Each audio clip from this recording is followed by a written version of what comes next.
because when you're using words, it's different than when you're trying to sketch, right? It's in a different part of your body. So where you can, don't use words. Now, if you have to put a little sign on something in a directional to kind of explain a little bit, that's okay. I really encourage you to not use words that draw the best of your ability. Now, there are some simple drawing tools in here, right? For those of you, again, who are not familiar with Miro, I want you to see just a little bit, right? We've got some different tools in here. Here's my drawing stuff. This is obviously in my way. Right, so here I can do shapes on the shapes tool, right? I can try not to do different text there. Right, there's all my different shapes that I can do. You can put flow charts. You know, I showed this bad sketch to us now here, right? And say, took my bad drawing thing. So keeping things in mind, as I showed before, you want to sketch your first ideas, sketch your parody ideas, but sketching will help you think of things that you have not thought about yet.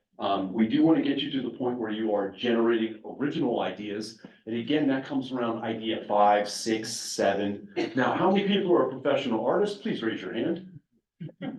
Yeah, me either. So don't have great expectations about what this is going to look like using a little digital pen or a marker in a digital environment. It's going to be a bunch of little bad drawings, right? And that's okay, because that's what we want, right? We want you to generate a volume of ideas in a short amount of time, right? Go ahead. Oh, I've had this idea. Get that one out. Get your parody ideas. Think about things that, you know, if they go broad, go wide. You don't have to think of things that are appropriate for LIS based on things I've seen throughout my career. If that stuff was working, you probably wouldn't have the problems that you have today, right? So think outside of your industry, think outside of your comfort zone. And I almost put it just shy of wishing, right? Like, oh, there would be a magic machine and it'd have one button and it would do all the work. That's the kind of stuff you're looking for. It doesn't have to be feasible. It doesn't have to be viable. I always believe it's easier to take a big, giant, crazy idea and scale it down than to taking an insignificant idea and making it important. Okay, with that in mind, I want each of you to sketch 10 bad drawings in a short amount of time. I'm gonna give you 10 minutes. So that's one bad drawing per minute.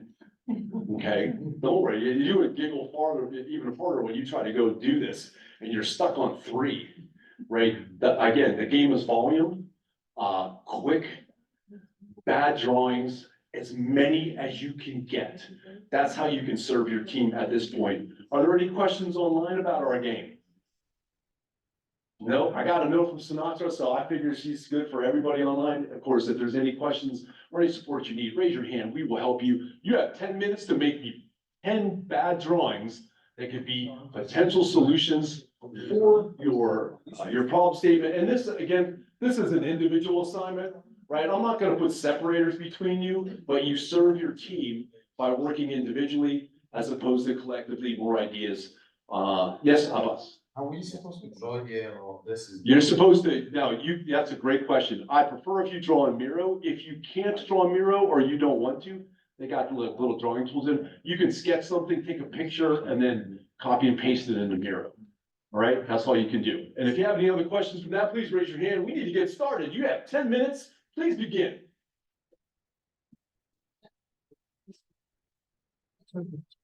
I know that's very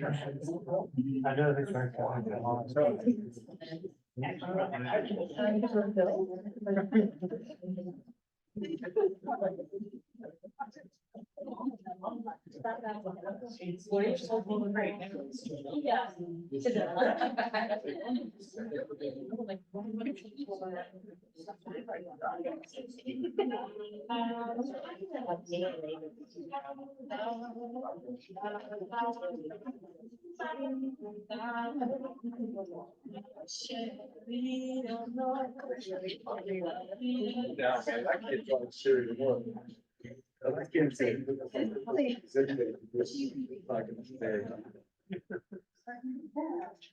And maybe.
Oh, I know, right? Oh. Work on the line. And then drag down.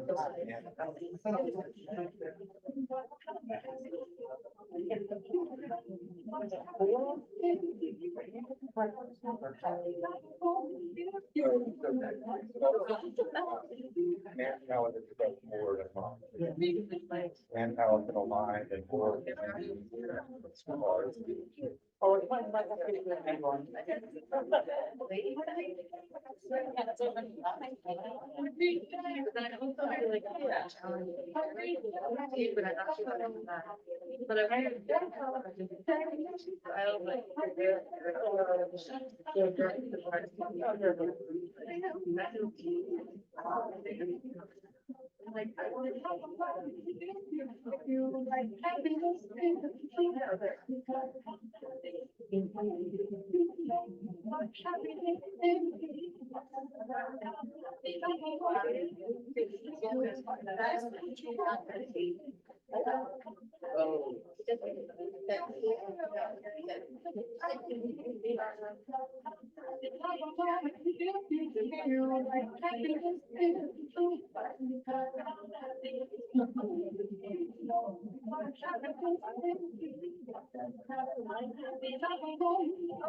And then everybody will be together in a gather together.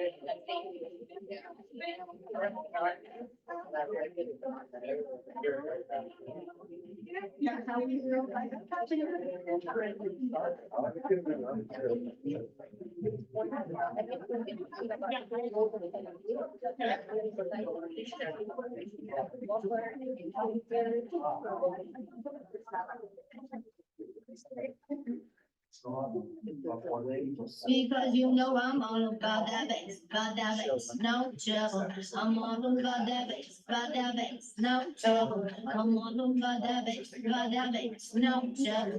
I'm all about that bass. Yeah, that is really good. I ain't no fly. Like I'm saying, I got that one, that on the right junction, on the right place. I can't imagine. We know that's right. If you got me, just wait up.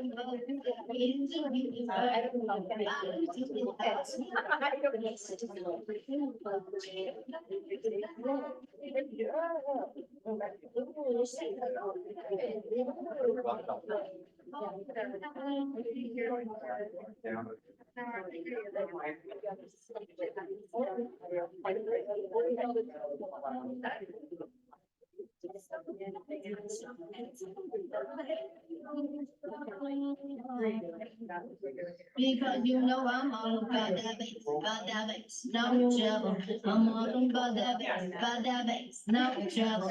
I'm all about that bass, no trouble. I'm all about that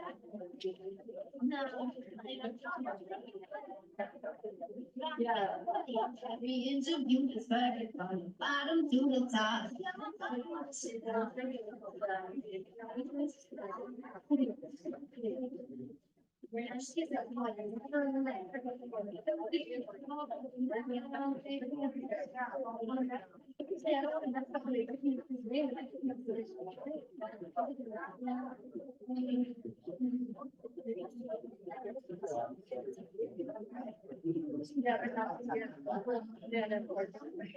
You know I'm all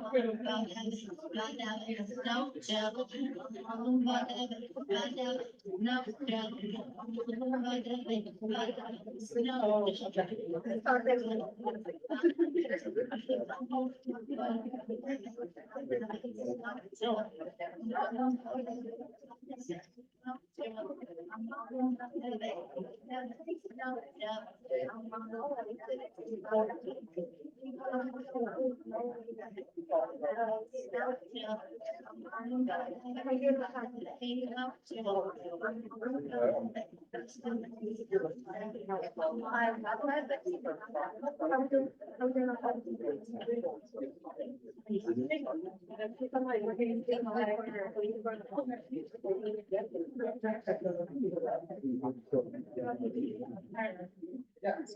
Yeah. 60 seconds.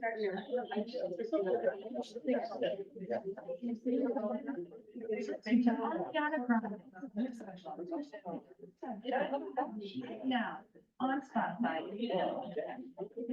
I haven't had a meeting, people played frisbee since like, I think second grade. All these through like, me and Boston made like paper footballs. I remember having a paper football, remember that? Yeah, like a number of different things like this. I couldn't remember how to make one of those. They don't. On sale. I mean, like, school can make them, like, just shy of horizontal, right? Like, I make it up, now, I can. Every time. Late night, that's all you're asking for. Family Guy and the Late Show with Stephen Colbert. Don't miss Daily Fest. April 12th to 21st. Daily Fest tickets still out now. Represent. Yes, 9, 8, 7, 6. Finally killed this one. 10, 9, 8. Oh, there you go. Is this one working? And 9, 8, 7, 6, 5, 4, 3, 2, 1. Okay, everybody. Got Mike back. Please conclude your bad drawings and let's take a look-see at how everybody is representing their ideas, right? So you got some on the bottom, right? There's one. I'm ready. Right, you got some sketches, you got some shapes. You've got a lot of copy and paste, which it works. There's some drawings. We call that mixed media. Mixed media. Oh, there you go. We got some drawings. Vote. A lot of pasting, some drawings. Now listen, the reason, oh, you got a lot going on out here. Who's this? Which team is this? You got a lot going on. I think you get most volume for a slide, right? Now listen, the reason I share this, guys, is just to see different ways that people are representing this, right? So it's not about quality, it is about quantity. You're looking for volume of ideas there. So thank you all for trusting me on this and throwing that stuff out there, right? And now I want to keep everybody moving. I see some people giggling online. That's all good, right? It's kind of the purpose. We're having fun. We're sharing ideas. Now we're going to roll into this. Now this is your volume of idea. So now we have to move into convergent thinking. We need your team to discuss all of those different little bad drawings that you did around your team, and we need you to find the one big idea in all that you want to move forward. And in that blank space to the right, Crystal, will you move to? Yeah. And now just go to the right. Right, you're gonna have the empty slide, sketch convergent. Right, in that frame, I want to see one bad drawing, right? Or whatever you use to represent that one concept your team wants to move forward as the potential solution to your problem. Does everybody understand the ask on this? Sinatra, I see you shaking your head. Thank you. Danielle, how about you? Does this make sense to you as well?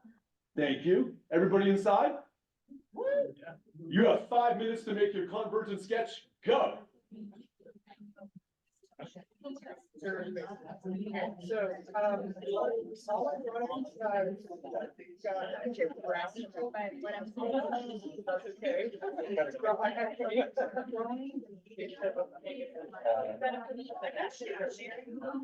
Yeah, it's reverse related. Yeah, no.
Four minutes. You have 4 minutes remaining for your bad sketch.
Two minutes remaining.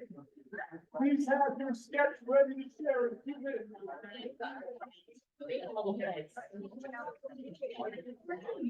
All right, yeah, 2 minutes remaining to finish your convergent sketch. Be prepared to share it. We're gonna want to see what your back drawing looks like. Help understand the direction for your prototype. Again, 2 minutes to finish your convergent drawing.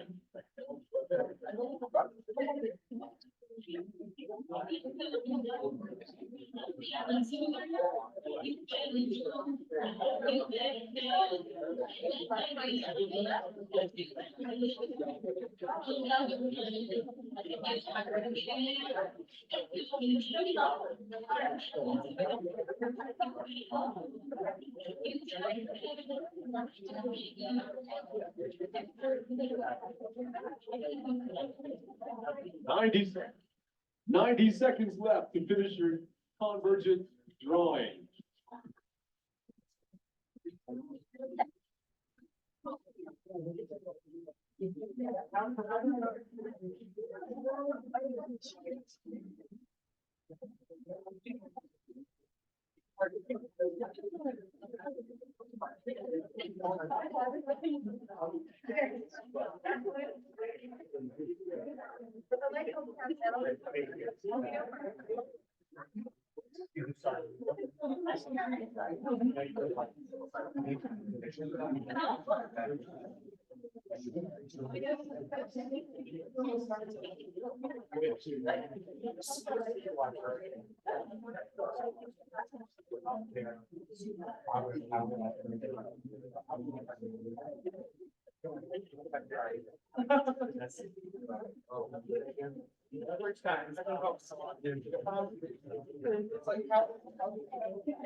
Question not answered.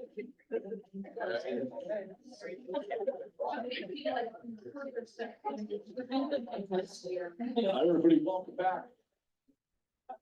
Boss, yes. Maybe You take a picture. Yeah, just take a picture in the back. Well, you gotta get the picture in the computer where you can add it, you can log in on there and then add it to your phone after you take a picture. Okay, all right, everybody, so we are going to, it was, first of all, it was very entertaining to watch many of you, particularly complete your drawing in the sub 60 seconds section of our program. But no matter how you got there, you got there. Thank you for bad drawings. And again, what that helps to do is it helps you to focus your thinking on what your potential solution is. And then you have to make a determination because that becomes your blueprint for your prototype. All right? You guys doing okay over there? It's not half the hour yet, guys. All right. Now, when we talk about prototype, when we get the giant Zoom on, I will get the slides. Move anybody like there, right? So when we talk about the prototype, how many people have built a prototype of something in the past? Raise your hand. How many people have never built a prototype to the best of their knowledge that they remember? All right, so all a prototype is some sort of physical representation that people can engage with in somehow, some way, right? Because you have when you ever try to share a concept, right? And you're like, it's like, maybe like this, and like this, and I'm looking at Sam, Sam's not getting it, right? Well, so what's the first thing I do? I said, give me a sheet of paper, let me scribble something down, right? So I'm like, I go like this, the button's over here, and you come in this way. Well, Sam would get it a little, but imagine if I could say, Sam, what I really mean is like this thing, and here it is, and I can give Sam something, and he can press a button, he can touch it, he can do it. It's a different level of engagement than we're gonna get in explaining something and even show him a bad drawing, or even a good drawing, right? Something that he can play with, helps him make sense of that. So that's what we're gonna do with these prototypes. And they're valuable for a number of different ways, which I give you kind of the highlights here. And the reason that I'm giving you the highlights is I want you to understand why I'm asking you to do this and the value of taking time to make a prototype. If you haven't done this before, a lot of times people reverse to those things that they're unfamiliar with. Like, I'll just explain it to them. Well, that's not as good as if you gave them a prototype. So understand that it's included in our process for a reason. It's a substantive improvement from what you've done in the past to get somebody to understand that thing you're thinking of before you build it. So whether it's idea visualization, because it can represent that idea in a way that perhaps your words and bad drawing can't, if it improves your communication about that. It's a mechanism to receive user feedback. There's a cost efficiency in building a bad prototype, right? We say you fail fast, fail often, right? It's easier to fail with Post-its and some scribbly paper than actually paying a developer, taking the time, 3 months out, teamwork, and think about your cost on your people to build something out, right? We want to make sure that we do the cheap things first before we can justify making the investment in that larger expenditure. Functionality testing. There were things where Apple did a button on the button. There's some changes. Remember when like there used to be there was a headphone jack in the iPhone, and then you remember like 5 or 6, they took it away. Right? And people flipped out, oh, I can't connect to my headphones. And then they sold you another connector that you could, right? But they didn't do, rumor has it, they didn't do enough testing. They made a substantive change that people hated. And now in subsequent phones, they brought that jack back, right? So that's that kind of stuff on functionality testing. People can play with it. It says this makes sense, it doesn't. Another thing for stakeholders, right? We're developing a lot of programs and things for people. How do we know that they're gonna like it?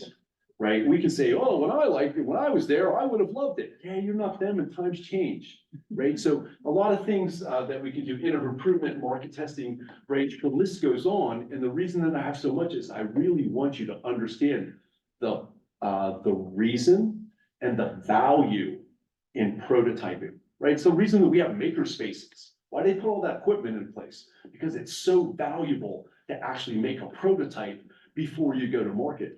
Our makerspace, for instance, can even on some things do small production runs. I can get 100 of something, 200 of something. Imagine that if we're trying to help a volume of students distributed throughout programs across the country, and we could get 100 or 250 of something. We have that ability before we go into mass production to send them all out and say, let me know what you think about it. Just to let your mind wander with what could we do with that kind of level of prototyping within our programs. Okay, so that's why prototypes are so important, and that's why we're going to have you make one now that represent your idea. So it's what you've all been waiting for. It's the highlight of the program, and we're going to help you build what we refer to as a lo-fi prototype compared to a hi-fi or a more finished prototype, right? And for those of you at home, Laura, Sinatra, Kate, I'm sure most of these things are within grasp, Post-it notes, paper, pens and markers, Lego, Play-Doh, building materials, art and craft, recyclables. For those of you, again, this is, it's a short learning curve. There's an app called Pop app. And it allows you to take bad drawings, take a picture of them and hot link them. You can actually prototype an application in less than 10 minutes that you could send somebody a link and they hit things and it works like an application, right? So there are a number of different, very fast prototyping tools available. We made most of them available. For those of you who are super ambitious, you got an app you want to play with, Pop app. I've literally built an app in less than 5 minutes on bad sketches and taken pictures of them. I may have had a couple drinks in me at the time at a bar and used a bar napkin, but it still works nonetheless. It's just that fast. That's why I'm introducing this as another potential tool at this level. So you're going to have 10 minutes to prototype that idea that you put in convergent sketching. Somehow, some way, that is your blueprint. This is your build, right? Are there any questions about this exercise? Now, when you are done, we are going to stop and allow you and your team to remind us what your updated problem statement is and present your prototype to us. We are going to record that and we are going to share that in our next webinar at Present. That's how everybody will know what your problem is and what your potential solution is. So I don't want you to get intimidated, but in full disclosure, this is what we're going to do with your creation. Okay? So you have 10 minutes to make a prototype that you're going to have to explain to us and everybody else about your big idea. Is there any questions about this exercise? You got 10 minutes, let's have at it.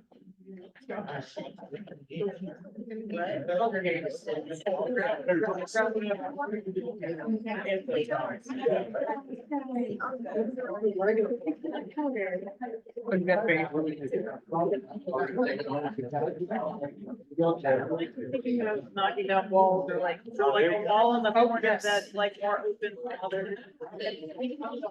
Librarian staff.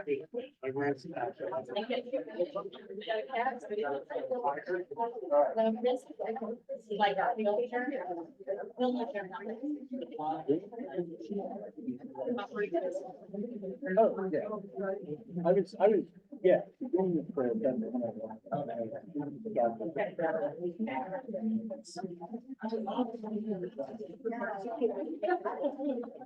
You want a little stuffed animal?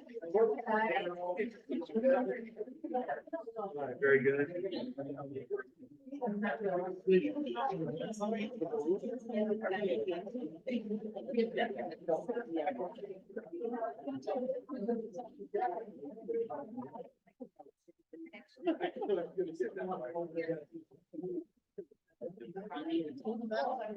Yeah, right. Here we know. Yeah. I'm gonna use that. We don't hate this. That's the database.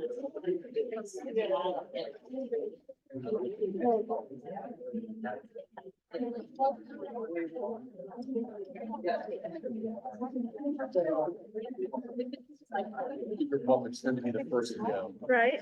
That's Play-Doh. I was about to say, the Play-Doh I've sounds what seen looks like, like. oh yeah, so I smell bad. Play-Doh, like, yeah. It's Hi. when I was a kid.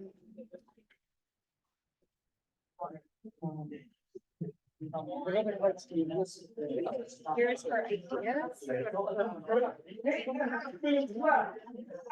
This goes way faster than you can even imagine. 8.5 minutes left to finish your prototype.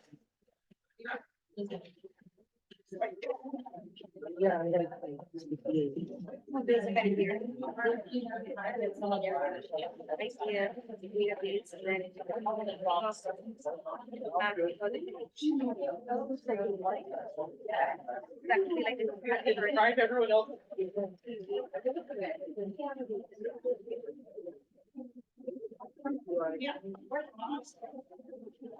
8 minutes. You have 8 minutes remaining to finish your prototype. Got the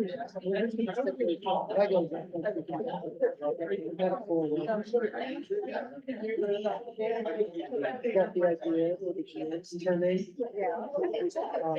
What else? Yeah, it's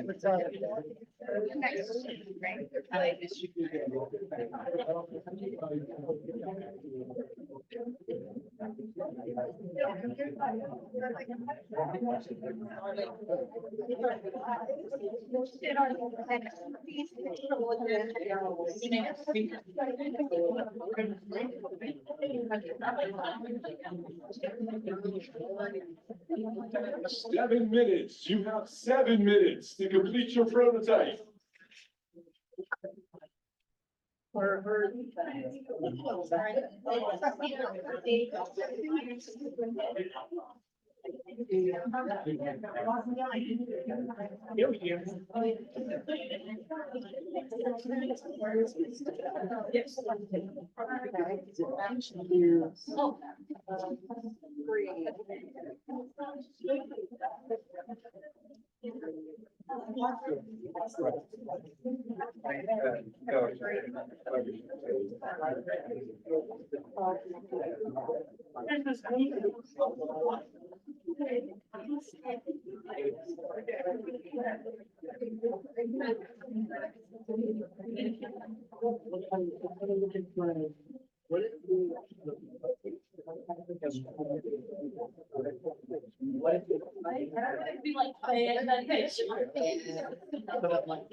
Put another one. I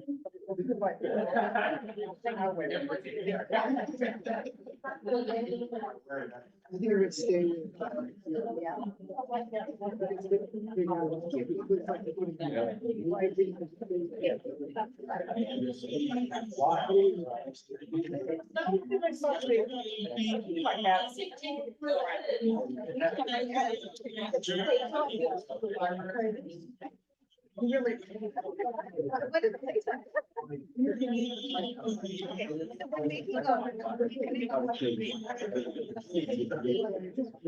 You have 5 minutes left to finish your prototype. 5 minutes remaining. Finish your prototype.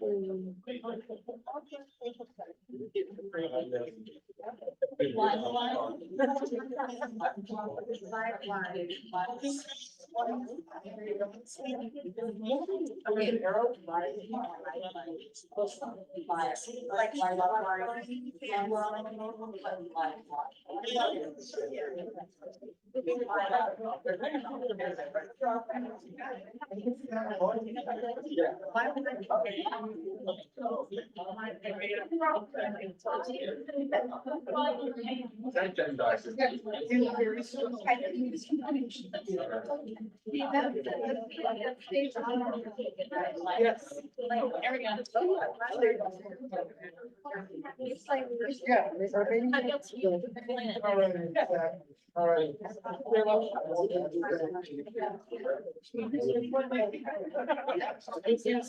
All right, 4 minutes. You have 4 minutes to complete your prototype.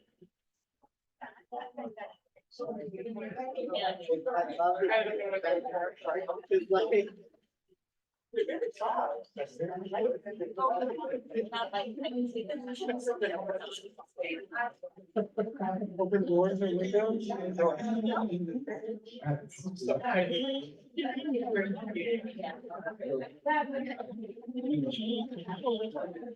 Yeah. Yeah.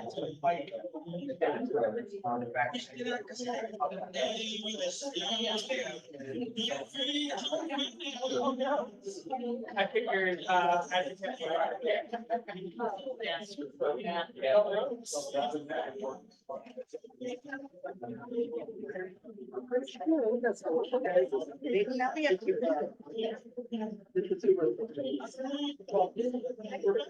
Prototyping. 3 minutes. 3 minutes to finish your prototype. Please make your final selections now.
and 90 seconds. 90 seconds to finish your prototype.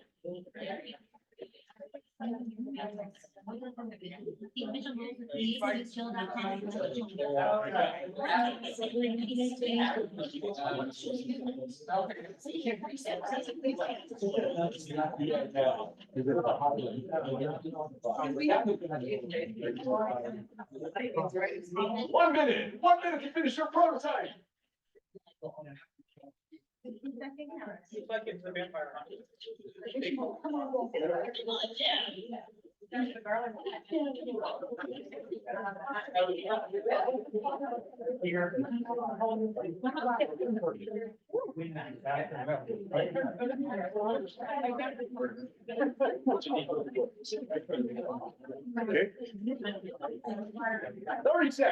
30 seconds to finish your prototype.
He's got.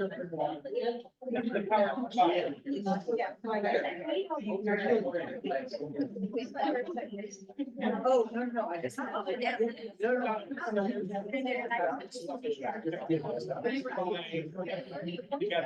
Okay. 9, 8, 7, 6, 5, 4, 3, 2, 1. Please conclude your prototyping. All right, that's it, everybody. Prototyping time is over. How did it go? Yeah, of course, celebrate. I can't wait to see what all of you have created. I do want to direct you back before we start sharing prototypes. Remember that we're going to now move into test, and each of the teams will be sharing their prototype with the rest of us, and we'll be using the Google evaluation form on your digital toolbox document. So if you would all please get that handy, because in real time, we're going to ask you to do the evaluations on each prototype. So it's cleverly disguised here. It's Google evaluation form. Please go and click into that. Make sure you can get into that. And Crystal, let's just review that quickly so we can help everybody understand the workflow on that. It is quite simple. You should be able to get into it without any login, whatnot, right? You're gonna just please let us know, choose which team you are evaluating. We'll make sure that you each share your team number so that data goes to the right team. We'll ask you to describe and select what's the most accurate role for you within LIS, so it gives us some context. And then 3 questions, right? Feasible, desirable, viable, based on your perspective of the problem that they shared and the potential solution. What do you think? Right, and then there's a last general comment suggestions at the bottom. If you have anything that you want that team to know or that you can offer, please share that data as well. This shouldn't take you more than a minute to complete. Feel free that as soon as the team has presented, then feel free to provide a proper response. Does that sound fair? Okay, so we'd like to start online. And Sinatra, you know, you've been my go-to so far online with speaking for the rest of us. So I'm gonna ask if your team would please share your prototype. And actually, again, if you would please remind us of your updated problem statement and your prototype, so that we can provide feedback through our evaluation form. And now we'll remind everybody that we're recording online. So that's how we will record the presentations online. And then on site here, we'll record them individually. All of those will be shared at present. Okay? So, Sinatra, you're first up, setting the bar for everybody. And, Okay. Prepare to provide feedback. So the stage is yours, Sinatra. Please share us your problem statement and then explain your prototype. All right, thank you. Group members, just know I will absolutely be tapping you in. Please and thank you. So yes, we are group 6. Our updated problem statement is, how might we help library recruiters and staff transform the workforce to support an increase in full-time, permanent, underrepresented staff that feel empowered in the workplace? We ultimately landed on collaboration as our convergent sketch. And within our prototype, we used Post-it notes to explore ways that collaboration within institutions and between institutions can support those efforts. So I am going to start with some of the within institutions, and then I'm going to pass it to Stephanie to take us through the rest, and then maybe get started on some of the between, and then pass it to Millie to finish the between. Let's do it that way.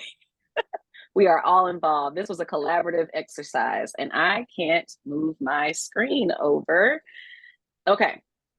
So within institutions, we talked about having identity-based employee resource groups available for folks, and also staff working groups with feedback loops. So you have a safe space to share your concerns with people who look like you or identify similar to you, but you also have a more collaborative space across the institution to deal with some of the interpersonal issues and create a culture of care. Millie also mentioned that there is a DEI self-assessment audit that her institution is working through. That's a guide available for folks to do the same. So we wanted to include that because we were discussing, Stephanie brought up, how do we make sure there's an accountability measure?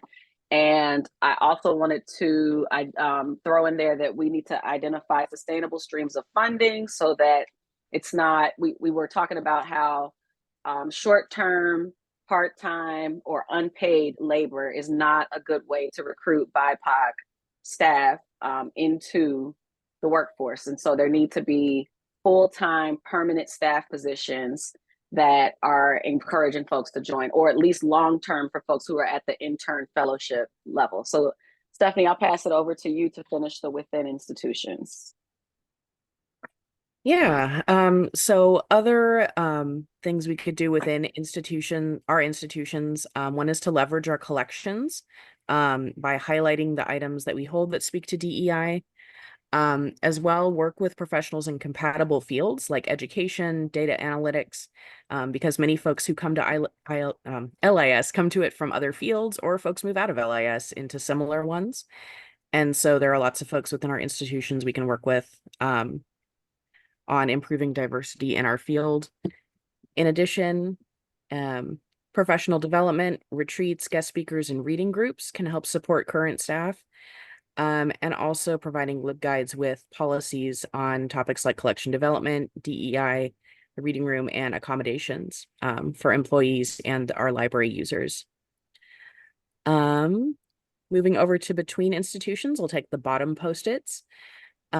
So some of our suggestions included leveraging identity-based interest groups within national organizations, working again with professionals in compatible fields, this time outside of our institutions, and also working with peer institutions on this project. Millie, would you like to finish us off? Sure. Thank you, Stephanie. So actually, Sinatra talked about how, if we're lacking resources within the library to help with this problem, looking at support from our regional consortia, so in my case, SCALC, and also looking at cross-institutional audits, which kind of gets at maybe the peer institutions just mentioned by Stephanie, and looking at grant-funded projects between institutions and how to share resources in that way as well. Thank you. All right, so hopefully we set the bar incredibly high for everyone else, and we look forward to your feedback. If everybody would please complete your evaluation for team 6, complete your evaluation, and then we will get the next team ready. And again, we'll ask you if we can take 3 minutes to introduce your problem and your potential solution, so that we can make sure we get everybody completed on time. Again, finish your evaluation for team 6. And who do we have up next? Next is team 3, which I believe is Scott. Okay. Scott, is your team ready? If I can unmute, yes. So, Okay. And then we have the correct prototype in front of us for you? yes, it's unfortunately fairly rough. We had a different, took a more conceptual approach to things. No worries. We appreciate how hard this is to do, removed from us physically, and appreciate all your contributions. So Scott, if you would please start with your problem statement and then explain your prototype within a 3-minute window. We sure would appreciate it. Hold on, let me get to our problem statement. Miro is, It looks like you've got it on your prototype board there. If I'm okay. reading correctly. Yeah. How might we help library workers at all levels of career growth define, develop, and iterate their own learning journey to cultivate professional satisfaction and support organizational health? And what we conceptualized for this, first of all, we did locate an existing solution that is called the skill type platform. And Amy can probably tell you a little bit more about that once I describe our conceptual drawing. And what we saw this as was more that development occurs at various levels. So we envisioned sort of like an interlocking set of gears that would all move together. But the gears are all functionally connected to various other side things, almost sort of like outside spider webs. Mostly because there's a lot of outside development that occurs, and development builds upon itself. And those sets of skills, when you're at introductory levels for early career professionals, tend to be much broader. For mid-career professionals, there tends to be a focusing, and for senior level members and senior staff, library workers, they tend to be a fairly narrow set of activities and type of professional development that are focused in on not just their own personal development, but at each phase you become more organizationally aware. So your role, your outside resources become smaller, but you're much more influential on your own organization. And if you wanted to talk about skill type platform, Amy. Sure. I don't have much to say about skill type. I linked it in Miro. It's a platform that basically identifies gaps in skills and helps administrators and other folks in the industry sort of create their own learning journey. It's an existing solution that addresses the exact problem we were talking about. I did not put it up here to sell it. Our institution doesn't use skill type, so I'm not deeply familiar with the way it works. But one of the things that made it harder to create a working prototype for us is the solution we're looking for is something that helps folks identify their own gaps in skills and how it relates to changes within the industry and changes within the external landscape that they work in. And we didn't want to say another toolbox. Okay, is that it? There you go, right on time. All right, thank you for sharing. Right, let's get a round of applause for the team. And if you would please evaluate it again, team number three. Team number three, if you could please complete your evaluation quickly as we prepare the next team. Crystal, who's up next for us? Number one. Okay, we'll give everybody just a moment to finish their evaluation for team number three.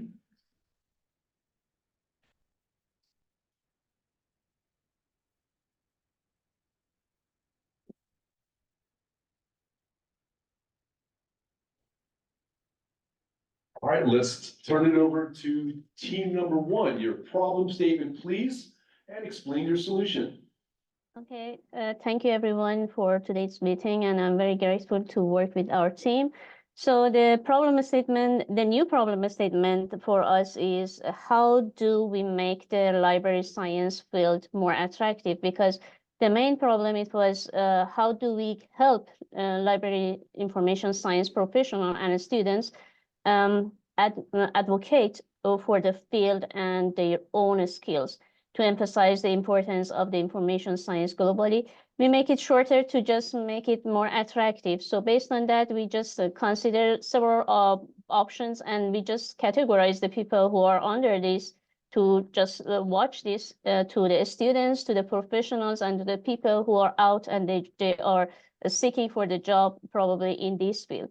So I'm gonna, for the solution that we find, I'm gonna transfer to the Laura, and then Beth, and then Daniel can just share all the ideas they have. Laura, can you just continue with the solution?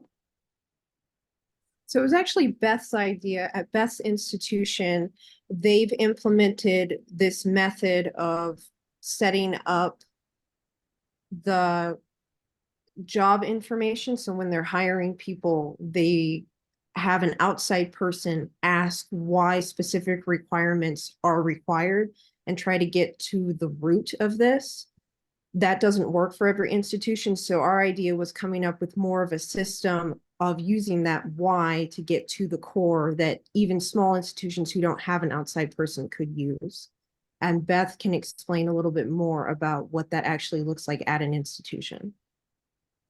Sure, thanks. Yeah, because I'm at a university that's larger, we have this thing called the Search Advocate Program, which in a way you could just go through that training in order to understand kind of how to, the whys is what we determined with the why exercise. It's a really good one to kind of bring it down to scale, because for us, we make sure someone outside of the library is our search advocate on our searches so that they can question, why does that person need to have 3 years of library experience? Couldn't they get the experience through other means? Or do they have to have that degree, or could they get it through other ways? So they really kind of question what the job is all about, what you really need for the job. And so then hence what do you need for the person? And there's a whole long process about it I won't go into, but I think just simply getting that mindset and training people hiring with that mindset of asking the whys and unpacking that will help us get down to the basics of hiring what we need and not what we think we need. And in the end, hopefully that'll make it more attractive.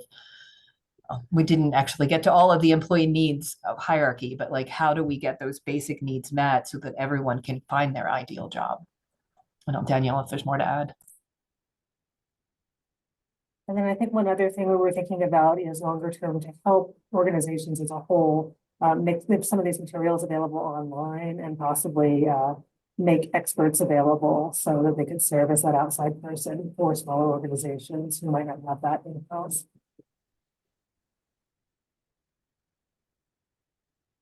Okay, is that it?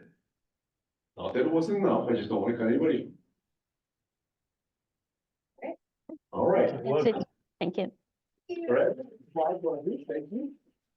Now, if you would please evaluate team number 1, right? Please complete your evaluations for team number 1. Yeah. My video's on. So we'll start with your group, so let's see if we can have.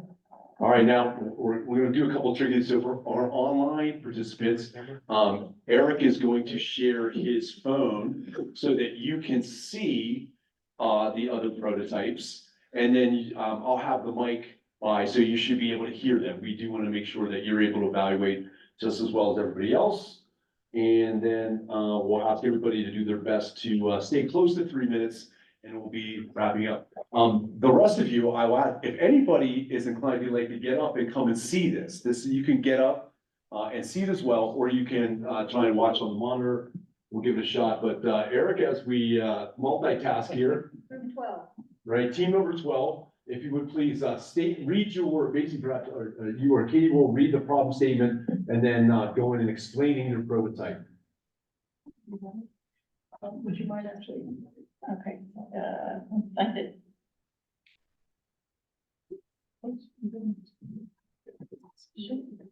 We're good. We'll find our problem statement. We just been playing around out here all day, folks. All right, our updated problem statement is. You have a mic so they can hear you. Okay, I only have 2 hands. Yes. How might we help how might we help the public and policymakers advocate for the library and information science profession to improve the benefits of information services for all? We started out with, how do we help librarians advocate? And really what we wound up with was, we need to think about how we approach partnerships with our different kind of persona groups to have them become our advocates. And so we have a mascot, because of course, every library needs a mascot. It's Advocat. Advocat is battling the troll of misinformation, which is our Plato creature, and breaking down walls between, government organizations, libraries, and everything else. All right, so team, how did I do? Only thing is that Advocat has partners with it, because he's working with the public and with policymakers by his side to fight against misinformation. So he's not doing it all on his own. Cool, and I think, the way this plays out in real life, I think, is helping library and information science turn advocacy into a core value. Right? Okay, thank you. That's it. There you go. A round of applause for our group, please. Thank you. And please evaluate team number 12. Team number 12. That online and on site, please evaluate team number 12. All right, we'll give them just a minute. We'll make sure everybody's focused through their evaluation and we can give them our good thoughts on their prototype.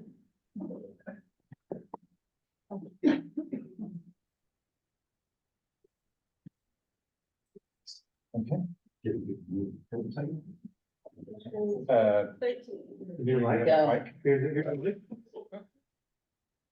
Did they just take out now? Great.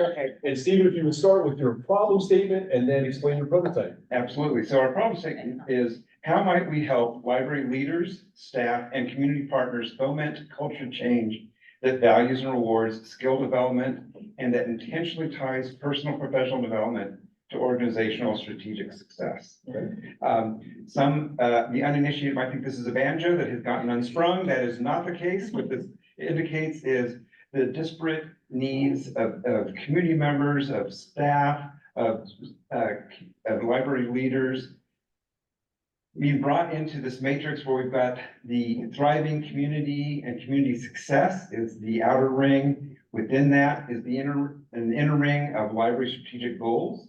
And within that is library staff and professional development.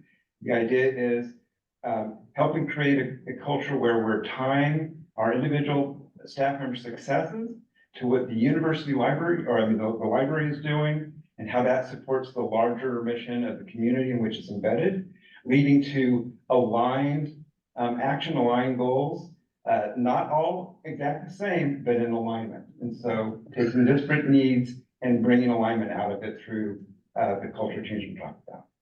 Wow. Good. Love it. All right, a round of applause for our team, please. And if you will, please, their evaluation for team 4. 1-3. 1-3. I thought there was a math problem. 1-3. Team 1-3. Yes, please complete your evaluation. All right, we're going back to team 15. All right. Just a moment. Team 1-3. Team 13. Please complete your evaluation. Again, let's we'll stay focused. Let's complete our good evaluation for that team, and then we'll move on to the next. Just a second. All right, and this one is group 15. Group 15. For those moving forward.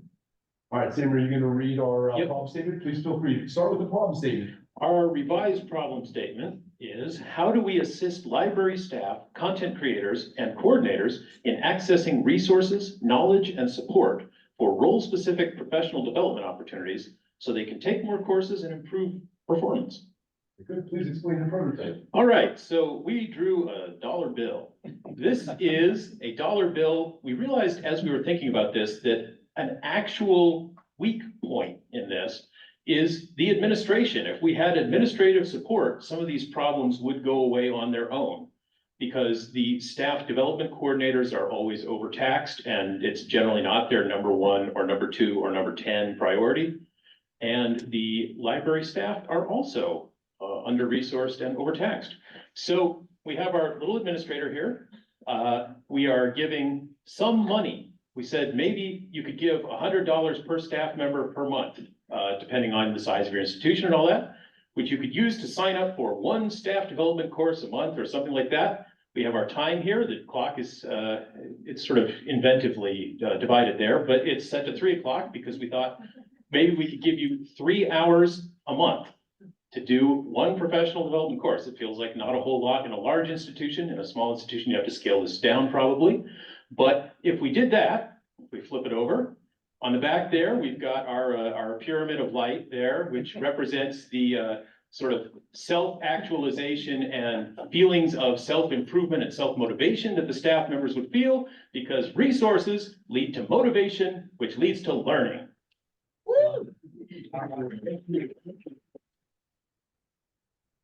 All right, now we could have your evaluation on team 15, correct? It's 15. Team 15, please complete your evaluation. We close at the end there, Sammy. I like how you push that.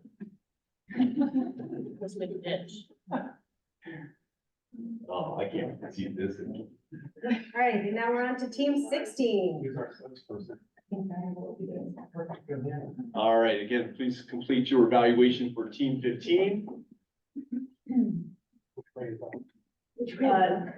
Yeah. We at least wrote everything without me, so. All right, and this will be, for those of you keeping score at home, team 16 getting ready to present. We self-evaluate. Yes, you can, Jane. So you'll be getting the position here. Okay. And again, Hannah, if you would please start with the problem statement and explain the prototype. Sure. So our problem statement was, how might we support people in career transitions, which we used that term to include both LIS students who are entering the profession and those who are transitioning in one way or another within their LIS career, to validate existing skill sets and networks and build new skill sets and networks in order to increase their professional support and impact in the field. And so we have our prototype here. One of the ways that we discussed doing this was to help validate alternative skill sets and connections. We talked a lot about folks who are second career librarians or who are transitioning from one type of library to another, that sort of thing, how they have skill sets and connections already, but that those don't tend to be valued by the administration as much as an MLIS degree, which we have over here as the key. So we built a set of stairs leading up to a locked gate. And so traditionally an MLIS degree is the key that unlocks the gate. And we were envisioning a hatchet, which we also have on the right over here, as validating alternative skill sets and connections. So the idea that the Barry, who is our student, or the person in a transitional situation, who is very important to the LIS profession. They're gonna climb the stairs and they're gonna use the hatchet to break down the barrier instead of using the MLIS necessarily to unlock the gate. And on the other side of the gate, we have career growth and support and retention, symbolized by green grass and a tree and a flag. Love it. So yeah. All right, thank you. Very good. Again, this is team 16. Team 16, please complete your evaluation of team 16.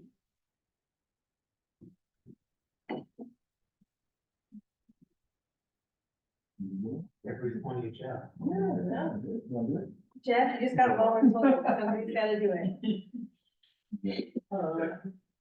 All right, now we are getting ready for group 17.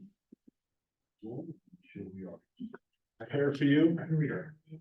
Yeah.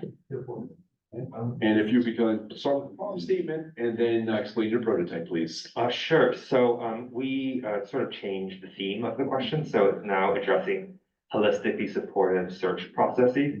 So our specific question is, how might we help all parties in job searches to collaboratively develop recruitment processes to meet individual, mutual, organizational diversity and community engagement needs for a specific work position so that retention is enhanced. So it's about two-way conversation. It's about having all parties be equal stakeholders during the entire recruitment life cycle. To operationalize that, we have the Apple to represent creating a DATALIS style program where we can bring different stakeholders together to come up with holistic collaborative recruitment practices that can be used by all libraries. Mary Lee talked about the importance of joy.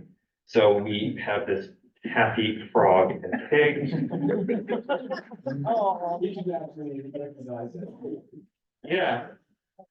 To represent how, in a holistic recruitment process, we need to talk about our emotions. We need to talk about softer goals, such as joy and happiness in the workplace.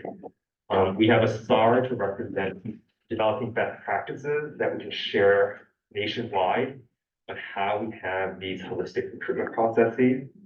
And our resident professional artist and industrial engineer made this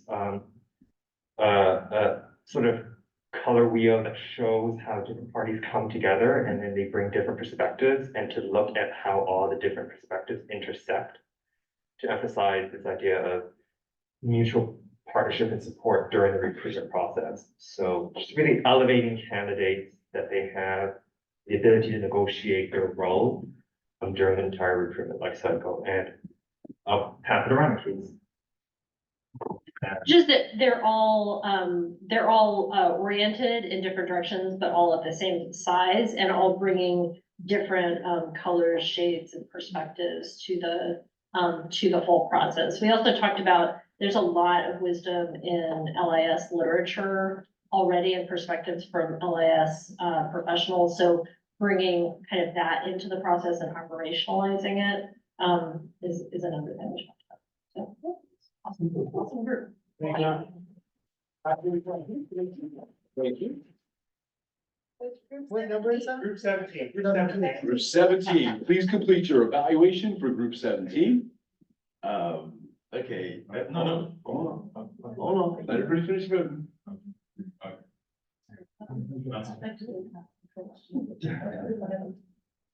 Okay, and again, please start with your problem statement and then explain your prototype. yeah, okay, so we redrafted our problem statement to how do we help library workers to equitably allocate resources, time, training, money to increase attendance of diverse groups, circulation of diverse library materials, and increase amount and diversity of feedback. So we talked about the problems, we talked about the goals, and we talked about measurable goals, how we are goals that we will be able to measure at the end of the day. And we talked about the people we want to measure. We looked at library management, and we looked at collection librarians. So when we talked about money, resources, and all of that, but everything boils down to this. We looked at the library as a kind of community artifact, because we say we don't have all of the money in the world, but the limited money we have, we can actually maximize it to make sure that library employees or library workers are able to achieve diversity, equity, and inclusion. So this is what we do. This is what we did. We have the library as a community artifact, and we have library users, which are the community. We have Blacks, we have people of color, and what have you. And we have the community where we have the car park, the community malls, and all of that. So we are saying that the library should not just sit back and wait for people to come to them. The library should also go out to go and meet the community. That way, the library will understand the community better than it will understand the community by waiting for the community to come. So we call it community engagement for diversity, equity, and inclusion. Thank you. Thank you. Well done. That is number group 18, please. Group 18, please complete your evaluations. Provide them feedback in order to iterate their prototype. Group 18. Oh, all right. Wow. You got stuff going. Wow. All right, this will be group 19. Ricardo, it looks like you're going to start off with the problem statement. So our refined problem statement is, how might we help libraries create sustainable mentorship opportunities for librarians across the career life cycle to address changing professional needs? Okay.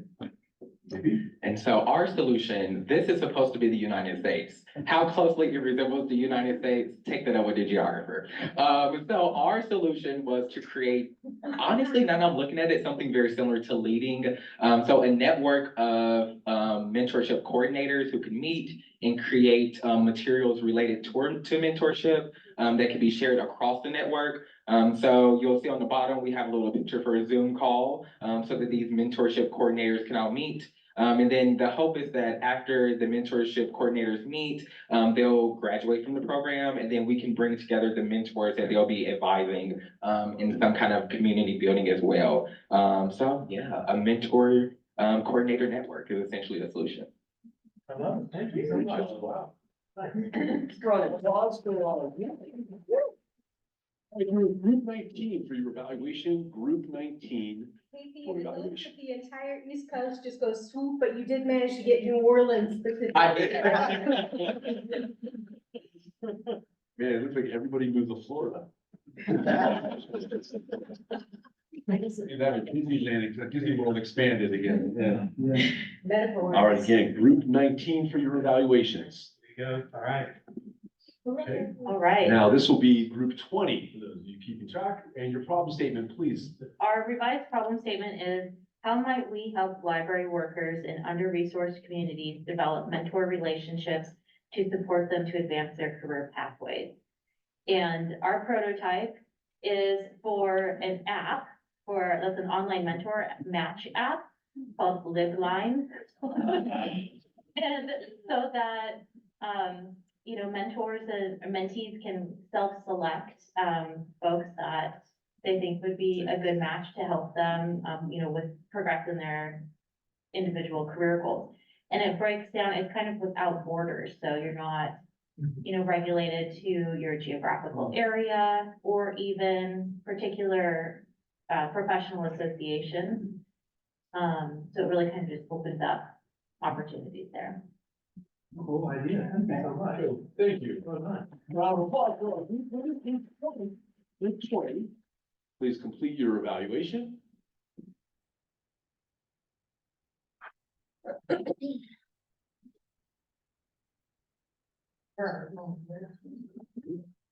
And now we'll ask you again to please start with your problem statement and then explain your prototype. Sure, I can start and then Very can good. jump in. So our revised problem statement is, how might we help community partners or library professionals identify and build skills needed to collaborate to contribute to community goals and advance careers in meaningful ways? So here's a prototype, and Jason also added a picture to the mirror board for this, which is helpful. So we were thinking of this in two pieces. So one is the skills that library workers want to build, and we can have a database of that, but at the same time, identifying community partners who might be in need of those skills and making that connection over here. So there is the expertise, and then once we have that, we also want to have a way to promote those services. So that's sort of a window into what the expertise is, and this signifies the connection. No, I think you did great. Yeah. Well done. Thank you. Thank you. All right, group 21. This is group 21. Group 21. Great, thank you. Give them just a second, everybody catch up. I know we're moving fast. Just do the best that you can. And group 22. We'll get you set up. Who will be reading your problem statement? I have a tool. I just don't have it because I wasn't here, but I'll read it. I'm happy to read it. I just don't have it. Yeah. How, okay, you can explain it, but how might we empower library workers to pursue skills that will enable better communications and decision-making at all levels of the library and foster a positive experience that reflects the needs of all stakeholders, including library leaderships and workers and users? So something we acknowledge, so we have this Venn diagram here, and we talked about the perspectives of library workers, as well as library users and leaders. And we recognize that sometimes these are overlapping. You might be a worker who's also using library resources, for example. These arrows represent different types of communication. So we talked about maybe challenging a hierarchical vision of the ways that leadership can happen. So enabling communication across different levels. And the arrows are different colors because depending on the situation and the person, you might need to use a different communication style. I forgot what these ones are. Does someone want to fill in? This is the elevator right here, so this is who we're pitching to. They're up on their high horses. These are the people we have inevitably left out and not considered, and that's, future research will build upon ours. So we're always forgetting and leaving something out, so this is the opportunity for folks to continue the research. So this kind of little sticky notes is sometimes people kind of same, even leadership can be, same heads.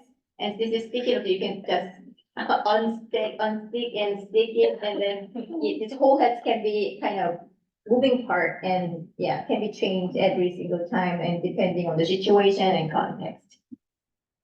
Wow, I love it. Thank you so much. Thank you. And how about a round of applause for everybody? Look at what you did in such a short amount of time.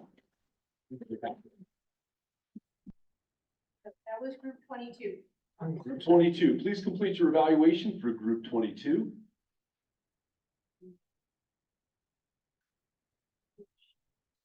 Right, and there we go. Next, please. Now, next again. Now, again, the videos that we recorded here and that we'll be pulling from online will be part of our share program in April. The registration for that is available on your digital doc. And we encourage you to join us. Eric and I were also talking for those teams who are interested. We'd like to invite you to join us as part of presenting your big idea for innovating professional education. So we'll follow up via email as far as any logistics around it, but each of you is welcome to support the presentation of your big idea to our community at large. So we think that'll work. We'll probably share your video. We'll allow your team to add any additional comments or thoughts about it. Perhaps we can answer some questions that the audience might have, so you can get feedback outside of that room, right? And that's really what share is intended to be. We release that idea to a larger universe and gather feedback from those who have not been engaged, who have not been focused, to see what their first reactions are. So again, we encourage each of you to register for present. We will follow up with that shortly. Next slide, please. Right, so amazingly, Eric, we're right on time. We're supposed to be at 2:45. How did that happen? It's almost like we played this game before or something, or we have an amazing team with us, right? So I would just like to go around just quickly because we do have time. I know this was new to a lot of you. You haven't had this experience, and I was just wondering, as Eric was, how did it go? And did you have any aha moments today that you'd like to share with us about what you saw, what you did, and what you think might come of this? And definitely don't have to offer anything up, but our guests online as well, if there's anything that you'd like to share with Eric and Crystal and I and John and Rachel and Jane, we'd love to hear from you. Does anybody have anything they'd like to share? Sammy. One thing that occurred to me is that I may have been misidentifying where the bottleneck in our process is.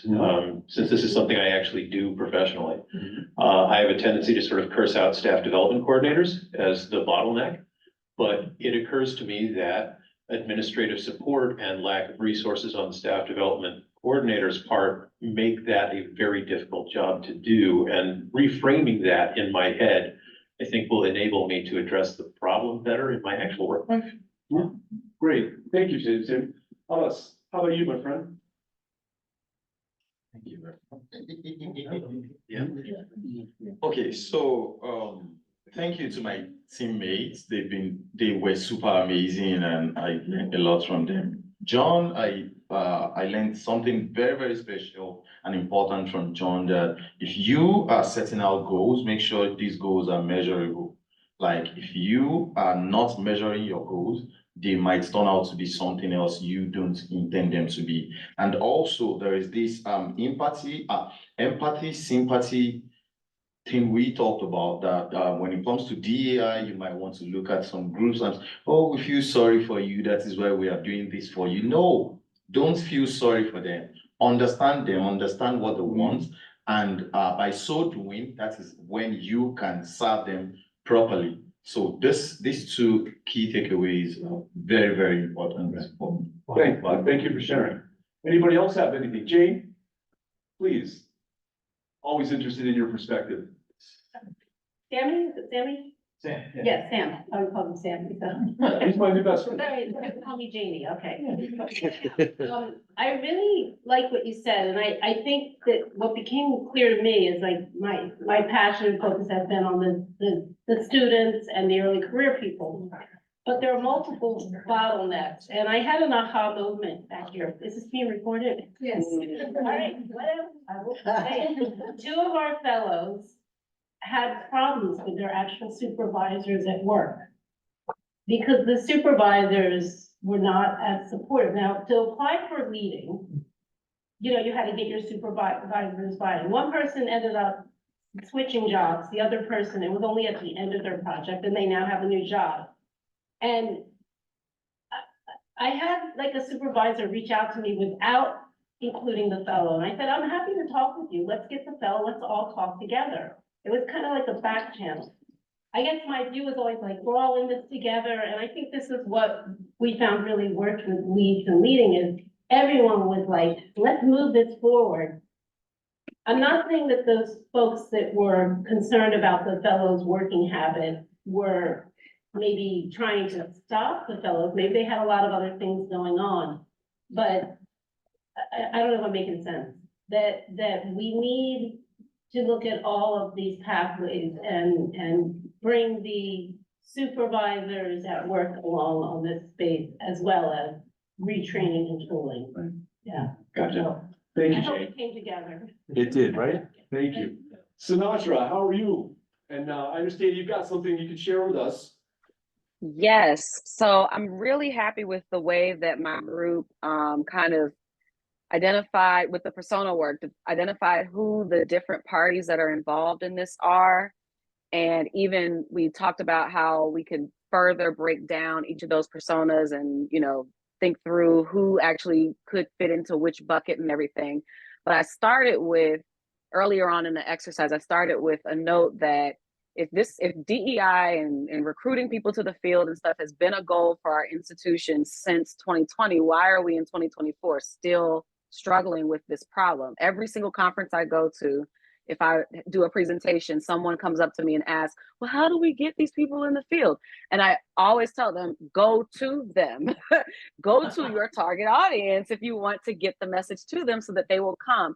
But then the other side of it is, and then change your workplace culture so that it does feel welcoming to your non-white colleagues who don't feel like they fit in, especially if they're one of two, as was the case in my institution often. And so I'm a little skeptical. As I obviously I signed up for this particular problem because it's something that is very it's very important to me. I've done research in this area and I was happy to talk about it. But I also told my group there was a moment that I had for about an hour, I was thinking to myself before I said anything, what is the point of doing this yet again? Is this information going to make it to a national organization that's going to disseminate it? Like, why are we doing this? Because I keep finding myself in these types of conversations with folks and nothing has changed. The 80% of the field being white women has still stayed the same. So that's just my little soapbox moment that I wanted to share. All right, thank you for sharing, Sinatra. Right? Thank you, yeah. How about anybody else? Please. That's a quick comment about this design thinking method, the value of design thinking method. So we have been having all different multiple meeting all the time, right? So sometimes we have such a tensions and kind of who said what and kind of when and kind of things, we sometimes we're focusing on some who said what, But I just learned from this activity saying that we are more, everybody talking about problems, so just go away. Sometimes I forgot who said what. But I'm just more, we are more focusing on the problem per se and themselves, so I don't see a strong tension here. How about you? So I wanted to, I love to be more, doing more kind of design thinking kind of as a method, so decrease some kind of tension when we have some formal meeting and, oh my God, and just who said what? And then just, we don't need to, we can more focusing on the problem as kind of naive perspective, so does it make sense? Totally makes sense. Right, thank you. So anybody else has anything they'd like to share with our aha moments today? I want to make sure everybody has got a moment here. Anybody else online? Oscar. I just wanna piggyback on what you said, just thinking about tension and like formal meetings. And typically like post lunch, like end of the day, we're all sitting in the same room. I'm usually done, like I'm cooked, like I'm barely paying attention typically in these types of settings. But because it was played, I cannot tell you how my brain just felt like it was humming. So that the practice itself, I am stealing this for everything that I do that is any kind of extended day, play will happen. And so just thank you for that. Thank you, Oscar. I appreciate your energy. Thank you. Thank you. Right, everybody else on playing today? Yeah. All right. Kate, do you have anything? Yeah. Sure. I just wanted to say, as an MLIS student, it's interesting, specifically this semester, the class I'm taking, I keep identifying, oh, I should take that class, I should take that class. But we're doing this work, we really identified that advocacy should really be an integral part in library LIS education too. So I identified another class that I need to take, so.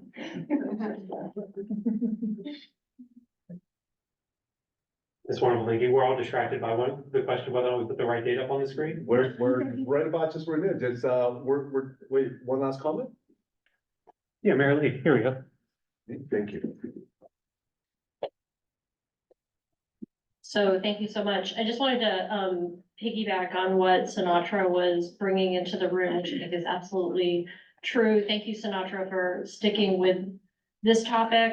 I think for this topic and for all the others to be successful, we really have to recast librarianship and library work is as an area where we are always learning, and where learning is always at the table, and that we leave room for just not acknowledging that we need improvement, but we need to take down things that are broken and really bring that into our everyday practice rather than leaving it for, something special like this. So thanks.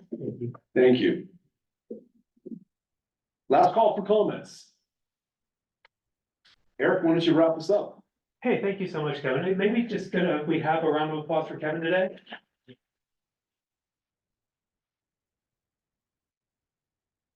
Kevin, you're amazing. Thank you. It's been a lot of fun building this together with you.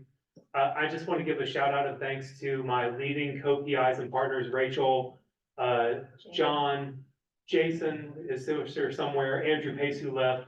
Did I mention Jane? And Crystal, who has been an amazing partner. Okay, partner, okay, sure, I'll take that one. You can go with it. Yeah, thank you.